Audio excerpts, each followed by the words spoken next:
নদী থেকে বন্দুকের কার্তুজ উদ্ধারের ঘটনায় চাঞ্চল্য ছড়ালো এলাকায়। ঘটনাটি ঘটেছে মঙ্গলবার উত্তর দিনাজপুর জেলার ইসলামপুরের দলনচা নদী থেকে উঠে এলো কার্তুজ। একটি দুটি নয়, প্রায় 30টি কার্তুজ উদ্ধার হয়েছে নদী থেকে। এদিন পূর্ববস্তি খবরগাঁ এলাকার এক ঝাঁক কিশোর নদীতে স্নান করার সময় কার্তুজ পায়।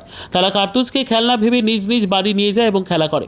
বিষয়টি জানাজানি হতে এলাকায় চাঞ্চল্য ছড়ায়। কার্তুজ উদ্ধারের খবর পেয়ে ছুটে আসে ইসলামপুর থানার পুলিশ। কিশোরদের কাছ থেকে কার্তুজগুলি উদ্ধার করে নিয়ে যায় পুলিশ। বাংলাদেশ সীমান্তবর্তী এলাকায় নদীতে এতগুলি কার্তুজ কোথা থেকে এলো তার তদন্ত করছে পুলিশ। বুঝে কি পাচ্ছেন নদীতে? স্যার আমরা এটা দেখে অত্যাঙ্কিত। এখানে গুলি পাওয়া যাচ্ছে, ছেলে পেলে বাইরে চান করছে, ক্রিকেট খেলতে আসছে। কালকে সন্ধ্যাবেলা থেকে খুঁজতেছি আমরা স্যার। সবাই পালো এক এক করে গুলি। দেখো কতগুলো গুলি পেয়েছেন? স্যার জানি না কতগুলো বাচ্চা ওই যে জড়ো করছে রতন কর্মকার। কতটা হবে তা? 30-40 জন, মোটামুটি 30-40টা হবে গুলি।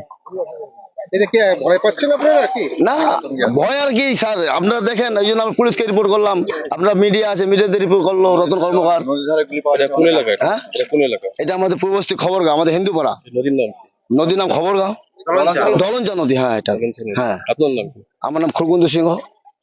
ব্যুরো রিপোর্ট, উত্তর বাংলা সংবাদ।